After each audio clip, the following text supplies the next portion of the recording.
especially ones that give your team a pretty decent cushion. He said those could be the ones that could finish off a squad if you let them. Yeah, they've got the cushion. This half has been theirs. And again, it's no good. A few boo birds coming out as he's missed his second extra point here in the first half. Now, after the touchdown, here's Santos to kick this one away. And they will not get a chance to return this one as it's through the end zone for a touchback. And now Dallas gets set to take the field. And what do you think goes on here in this situation? If you got the football, you're trailing, you're back in your own territory with just a little time. Do you try something? You're thinking about jump-starting your team. Nowhere to escape, and he goes down. Jay Howard. He's the one that got to him. He takes him down for a loss of 9.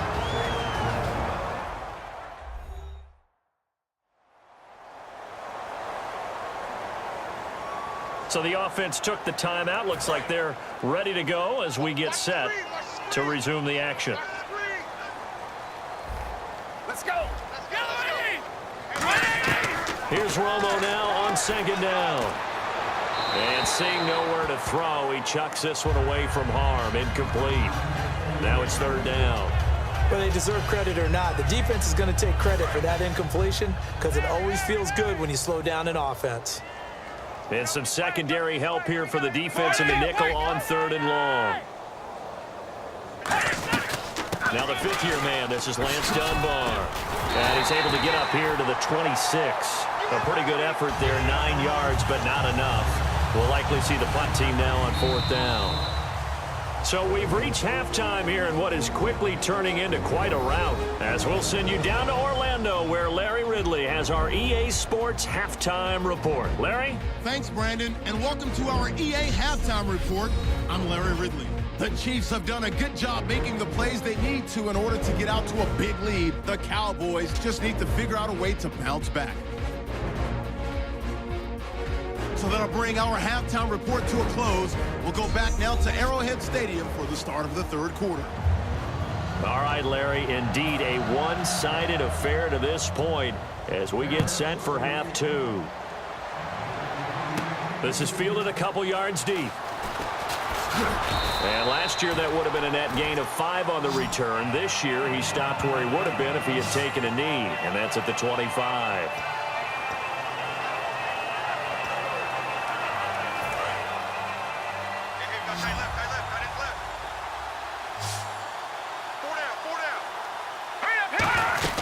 Second half starts with a run by Jamal Charles. And some room to roam now. They pick up 12 on the play there, and they move the chains. Another good run there, and now we're seeing an offense that's imposed its will on a defense. When we talk about that all the time, what does it really mean? It means that the guys on the offensive line, they feel like they can do whatever they want. They're not saying, run it again. Give us another chance to smack someone and create some space. On the defensive side of the ball, not only have they imposed their will against you, you're almost powerless to figure out what you're doing there, but you got to keep your spirit up at the same time, and they're taking that too.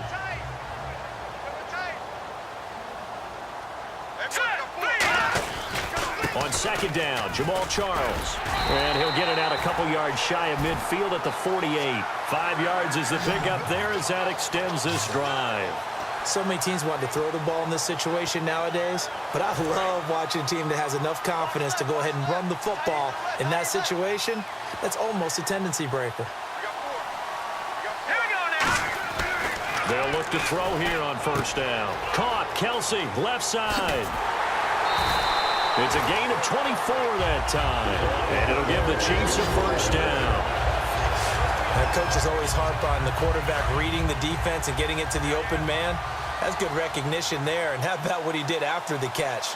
Yeah, hit your tight end, let him get some rack. Yeah, when he gets moving, not many guys want to come over and put a hit on him, do they? That's going to go as a loss of a yard, and it'll be second down.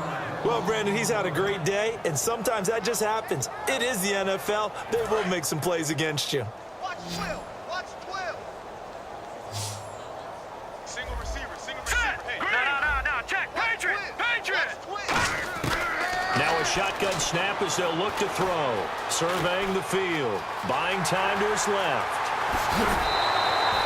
17 yards that time as that'll move the chains.